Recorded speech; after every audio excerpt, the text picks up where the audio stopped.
ላይ 130 ምናምን ሰዎች ሼር ኮፒ ሊንክ አድርጉ። ሌላ ሰው ጥያቄ ቢኖራችሁ ሐሳብ ቢኖራችሁ ፎሎ ታደርጉትና ከሱ ብዙ ነገር ወደፊት አላህ ብሎ እንማራለን ብዬ አስባለሁ። ብዙ መጽሐፍቶችን የግጥም መድብሎችን ሞር እንዲበረታታ ፎሎ ብታደርጉት መልካም ነው ባይነኝ። እዚህም ላይ 130 ምናምን ሰዎች ሼር ኮፒ ሊንክ አድርጉ። ሌላ ሰው ጥያቄ ቢኖራችሁ ሐሳብ ቢኖራችሁ ፎሎ ታደርጉትና ከሱ ብዙ ነገር ወደፊት አላህ ብሎ እንማራለን ብዬ አስባለሁ። ብዙ መጽሐፍቶችን የግጥም መድብሎችን ብዙ በእስልምና ውስጥ ወጣት እሱን መሰል ወንድምና እህቶችን የሚጋብዝበትን መንገድ የሚሰራበትን አክሰስ የሚያገኝበት ሚዲያውን ነውና እንዲሁም የተለያየ መንገዶች ላይ እንደምናገኘው ተስፋ እያደረግን ኢንሻአላህ ጥያቄ ካላችሁ ጥያቄያችሁን ትዘጋጃላችሁ። ከዛ በፊት ግን ግጥሙ በእጅ ካለ ያሸነፍክበት ግጥምን መስማት የምንችል ከሆነ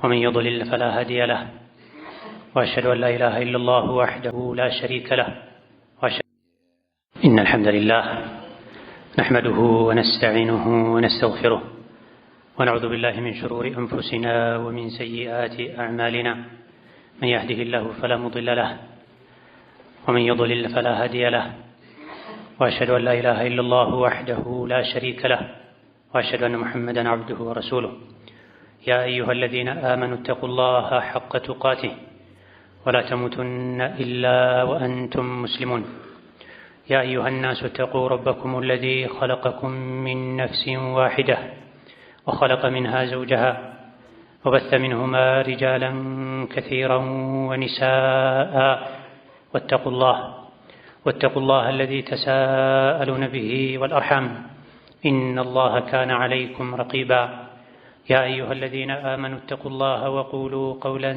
سديدا يصلح لكم أعمالكم ويغفر لكم ذنوبكم ومن يطع الله ورسوله فقد فاز فوزا عظيما أما بعد فإن أصدق الحديث كتاب الله وخير الهدي هدي محمد صلى الله عليه وعلى آله وأصحابه وسلم تسليما كثيرا وشر الأمور محدثاتها فإن كل محدثة بدعة وكل بدعة ضلالة وأوصيكم ونفسي بتقوى الله يا عباد الله فاتقوا الله تعالى حق التقوى يا الله بارك فيك الله ያዛችሁን በመታዘዝ የከለከላችሁን በመከልከል ሁሌም በሁሉም ጉዳይ ላይ በሁሉም ቦታ ላይ ጌታ አላህን የሚገባውን ፍራቻ ፍሩት። ለአኺራችሁ ስንቅ ያዙ። ከስንቆች ሁሉ በላጭ ስንቅ አላህን መፍራት ነው። ሁላችንም ወደ አኺራ ተጓዦች ነን። የሰው ልጅ ከእናቱ ሆድ ከወጣበት ጊዜ ጀምሮ እድሜው በጨመረ ቁጥር ጉዞው ወደ መጠናቀቂያው እየተቃረበ ነው የሚሄደው። በዚህ ረጅም የአኺራ ጉዞ ላይ ዋና የሚያስፈልገን ብርታት የሚሆነን ከአደጋ የሚጠብቀን ስንቅ መሳሪያ የአላህ ተባረከ ወተዓላ ፍራቻ ነው። የሰው ልጅ ዙሪያው በጠላትና በአደጋ የተከበበ ነው። የመጀመሪያ የሰው ልጅ ጠላቱ ነፍስያው ናት። ትልቁ ጠላቱ የሰው ልጆች አባት ሁሉ የአደም ጠላት የሆነው አንደኛ ጠላት ቀን ከሌሊት የማይተኛ የማያርፍ ትልቁ ስራው የሰው ልጆችን ማጥቃት የሆነ ጠላታችን ሸይጣን። በዚህ ረጅም የአኺራ ጉዟችን ላይ አደጋን የሚከላከልልን ስንደክም ያበረታን የአላህ ተባረከ ወተዓላ ፍራቻ ብቻ ነው። ከመሸ እስኪነጋ ድረስ ዱንያ ላይ ላልቆይ እችላለሁኝ፣ ከነጋም እስኪመሽ ድረስ ዱንያ ላይ ላልኖር እችላለሁኝ እያለን ጉዞ ላይ እንዳንሰንፍ፣ ዋናው መንገድ ትተን ወደ ግራ ወደ ቀኝ እንዳንል፣ የህይወታችንን ዓላማ እንዳንስት የሚያደርገን የአላህ ፍራቻ ነው። ሞት ያለበት በሙሉ ሞት በድንገት እንደሚመጣ የሚረዳ በሙሉ ሁሌም ለሞት ራሱን ሊያዘጋጅ አላህን ተባረከ ወተዓላ ዘውትር ሊፈራ ሊያስታውስ ይገባል። ጤንነት፣ ወጣትነት፣ ምቾትና ድሎት አቅል ያለውን ሰው የሞትን ምንነት በሚገባ የሚያውቅን ሰው አይሸውዱትም። ሞት ሕፃንና አዋቂን ወጣትና አዛውንትን አይለይም። የደላውና የከፋውን አይለይም። ኸልቅ ላይ በሙሉ የተፈጠረ ነገር ላይ በሙሉ ሞት ተወስኖበታል። የማይሞት የለም ከአላህ ተባረከ ወተዓላ በስተቀር። ሞት መኖሩን ማወቅ አንድ ነገር ነው። የሚመጣው በድንገት መሆኑን ማወቅ ሌላ ነገር ነው። ሞት በድንገት ሊመጣ ይችላል፣ ምንም ቅድመ ሁኔታ የለውም ብሎ ያመነ ሰው ሁሌ ሊዘጋጅ፣ ምንም ሊሸውደው ሊሸነግለው አይገባም። አብዛኛውን ጊዜ የሚሞቱት ወጣቶች፣ የዕድሜ መሀል አካባቢ ላይ ያሉ ሰዎች ናቸው። አርጅተው ዱንያ ላይ ይበቃኛል እስከሚሉት ድረስ ኖረው የሚሞቱ በጣም ጥቂቶች ናቸው።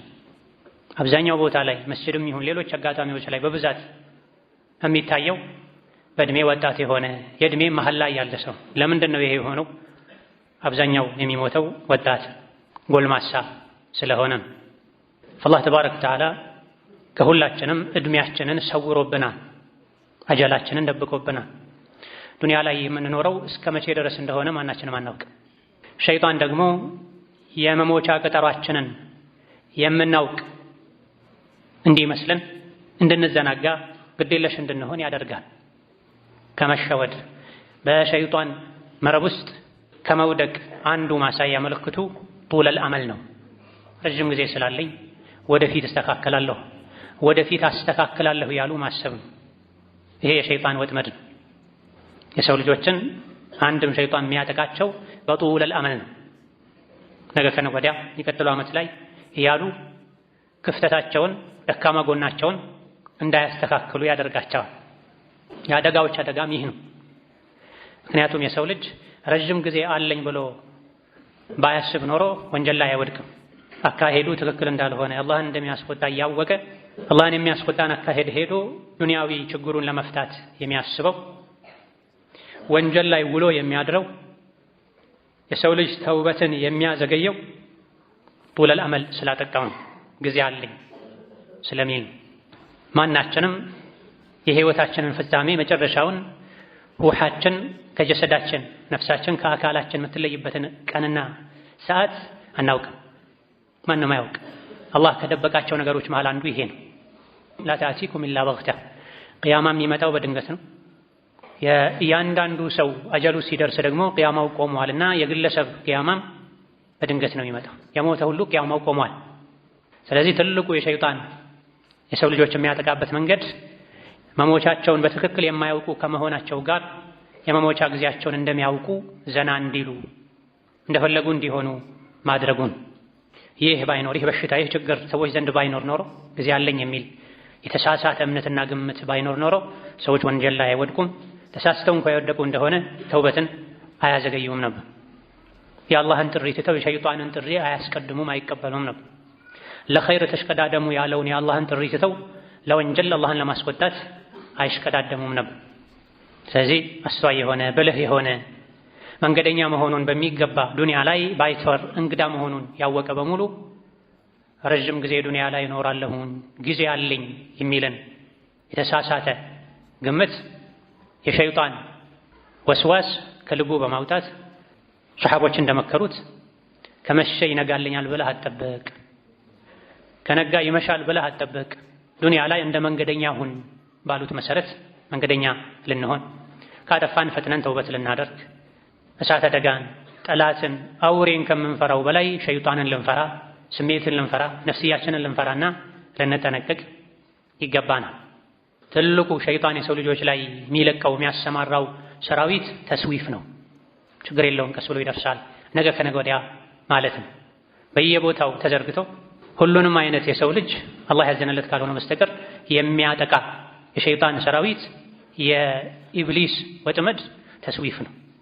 የሰውን ህይወት አበላሽተው፣ የሰውን ገንዘብ ዘርፈው፣ የሰው ስም አጥፍተው፣ የአላህን ሐቅ አጉድለው ምንም ሳይመስላቸው ተኝተው የሚውሉ ሲነጋላቸው የተንጠራሩ የሚነሱ ውስጣቸው የውሸት ሰላምና ደስታ የሚሰማቸው በሙሉ የተስዊፍ መረብ ላይ ወድቀው ሸይጣን አድኗቸውን አስተኝቷቸውን ጊዜው ሳያልፍ በፊት ልንነቃ ስሜት ላይ ሳይሆን ወንጀል ላይ ሳይሆን ዱንያ ላይ ብቻ ሳይሆን ኸይር ላይ ልንሽቀዳደም ይገባናል። አልኢማም አልሐሰን አልበስሪ ታላቁ ታቢዒ ሲናገሩ ወላሂ አድረክቱ አቅዋመን ካኑ ፊማ አሐለ አላሁ ለሁም አዝሀደ ሚንኩም ፊማ ሐረመ ዓለይኩም ይላሉ። እኔ ሰዎችን አግኝቻለሁ አሉ፣ ሶሐቦችን ማለታቸው ነው። አላህ ሐላል ያደረገውን የፈቀደውን ነገር እንኳ ይጠነቀቁ ነበር፣ ቸላ ይሉ ነበር፣ ይፈሩት ነበረ እናንተ ሐራምን ከምትፈሩት በላያ አላህ የፈቀደውን እንኳ እስከ ጥግ ጨርሰው አይጠቀሙትም ነበር፣ ይጠነቀቁ ነበር። የሆነ ነገር ያስቀሩ ነበር ከተፈቀደው ውስጥ እንኳ ይሄን ጨርሼ ከተጠቀምኩ ወደ ሐራም ይወስደኛል ብለው። እናንተ ሐራምን ማትጠነቀቁትን ያክል ሐላልን የተፈቀደን እንኳ ይጠነቀቁ ነበር ወደ ዋናው ሐራም እንዳይወስደኝ ብለው። እነሱ መልካም ስራን ሰርተው አላህ ላይቀበለኝ ይችላል ብለው ይፈሩ ነበረ። እናንተ በወንጀሌ አላህ ሊቀጣኝ ይችላል ብላችሁ የማትፈሩትን ያክል ኸይር ስራ ሰርተው መልካም ስራ ደርድረው እንኳ አላህ መልካም ስራዬን ላይቀበለኝ ይችላል፣ አሰራሩ ላይ ክፍተት ሊኖርብን ይችላል፣ ሌላ መልካም ስራን ዋጋ የሚያሳጡ ነገሮች እኔ ጋር ሊኖሩ ይችላሉ ያሉ መልካም ስራዬን አላህ ላይቀበለኝ ይችላል ብለው ይሰጉ ነበረ። እናንተ በወንጀላችሁ በጥፋታችሁ ማሰቡትን ያክላል። እነሆ ዱንያ የበላ የፈተና ሀገር ናት። አንዱ ትልቁ ፈተና የሸይጣን የኢብሊስ ፈተና ነው፣ የተስዊፍ ፈተና ነው። ከአሁን በኋላ ከዱንያ የቀረው ለም የብቀ ሚነ ዱንያ ኢላ በላኡን ወሚሐን ነቢዩ እንዳሉት ዐለይሂ ሰላቱ ወሰላም ዱንያ ላይ ከእንግዲህ የቀረው ፈተና ነው፣ በላ ነው፣ አደጋ ነው፣ ችግር ነው ብላ። የችግሮች ሁሉ ችግር የቀልብ መድረክ ነው፣ አኼራን መርሳት ነው፣ የዱንያ የስሜት ባሪያ ሆኖ መኖር ነው። ከበላሁ ከጠጣሁ የኑሮ ችግር ካልገጠመኝ ሁሉ ነገር ተሟልቶልኛል፣ በህይወቴ ስኬታማ ሆኛለሁ የሚል ስሜት የሚሰማው ዲኑ ግን በየቀኑ የጎደለ ኢማኑ እየወረደ ምንም አይመስለው ሰው እውነትም ዱንያ ላይ ተፈትኗል። መልካም ስራ ላይ ተሽቀዳደሙ፣ ፍጠኑ። ፊትና ሳይመጣ በፊት ስራ እንዳሰሩ ዲናችሁ ላይ እምነታችሁ ላይ እንዳጠነክሩ የሚያደርግ ፊትና ሳይመጣ በፊት ሰውን ግራ የሚያጋባ ብዥታ ውስጥ የሚያስገባ ችግር ሳይፈጠር በፊት ኸይር ስራ ላይ ፍጠኑ ብለውናል። የሰው ልጅ ምስኪን አሳዛኝ ፍጡር ነው። ከህይወቱ ከሚገጥሙት ነገሮች መቼ እንደሚወጣ ህይወቱ ላይ ከሚገጥሙት ነገሮች መቼ እንደሚወጣ ከችግሮቹ ምን አይነት ችግር ነገ ከሰዓት ሊገጥመው እንደሚችል የማያውቅ ደካማ ፍጡር ነው። ፊት ለፊታችን ያለውን አናውቅ። ከመሆኑም ጋር እንዘናጋለን፣ እናጠፋለን፣ እናጎድላለን። ትልቁ የሰው ልጅ ማንነት ሀብቱ ነፍሱ ናት። የህይወታችን ምስጢር ነፍሳችን ናት። ነፍሳችን ያለችው በአላህ እጅ ነው። መለከል መውት ሂድ አምጣት ተብሎ ሲላክ መጥቶ ይወስዳታል። አትወስድም ብለን መከራከር አንችልም። አቆየኝ ብለን መደራደር አንችልም። ምንም አይነት አቅም ቢኖር ጉልበት ቢኖር አጀል ከደረሰ ጸጥ ማለት ነው፣ እጅ መስጠት ነው። መቼ እንደሚመጣ ይሄ ሰዓት መቼ እንደሚደርስ ስለማናውቅ ደግሞ ሁሌ ልንዘጋጅ፣ መልካም ስራ ላይ ልንሽቀዳደም፣ ተውበት ልናደርግ፣ ቀን ከሌሊት ነፍስያችንን ልንገመግም፣ የአላህን ምክር ልንሰማ፣ የሸይጣንን ምክር አይ ልንል ይገባናል። ጌታ አላህ በተከበረው ቃሉ ያ አዩሀ ለዚነ አመኑ ላ ቱልሂኩም አምዋሉኩም ወላ አውላዱኩም ዐን ዚክሪላህ ወመን የፍዐል ዛሊከ ፈኡላኢከ ሁሙል ኻሲሩን ብሎናል። እናንተ አማኞች ሆይ ገንዘባችሁ፣ ንብረታችሁ፣ ልጆቻችሁ አላህን ከማውሳት ለአኺራ ከመዘጋጀት እንዳያዘናጓችሁ፣ ይሄን ያደረገ ከሳሪ ጠፊ እሱ ነው ብሏል። ሞት ሳይመጣ በፊት ኸይር ስራ ስሩ፣ ሞት ከመጣ በኋላ ኸይር ስራ ለመስራት እድል ብትጠይቁ አታገኙም ብሎናልና ዘውትር መንገደኛ እንደሆነ ልናውቅ፣ ምንም አይነት ማስተማመኛ እንደሌለን፣ ያለንባትን ደቂቃና ሰዓት ብቻ አላህ እንደሰጠን ቁጥርን በዛች የሚቻለውን ሁሉ ልናደርግ ራሳችንን ልናጸዳ ልናጠራ ይገባናል። ባረከላሁ ሊ ወለኩም ፊል ቁርአኒል ዐዚም ወነፈዐኒ ወኢያኩም ቢማ ፊሂ ሚነል አያቲ ወዚክሪል ሐኪም አቁሉ ቀውሊ ሃዛ ወአስተግፊሩላህ ሊ ወለኩም ወሊሳኢሪል ሙስሊሚነ ሚን ኩሊ ዘንቢን ወኸጢአ ፈስተግፊሩሁ ኢነሁ ሁወል ገፉሩር ረሒም።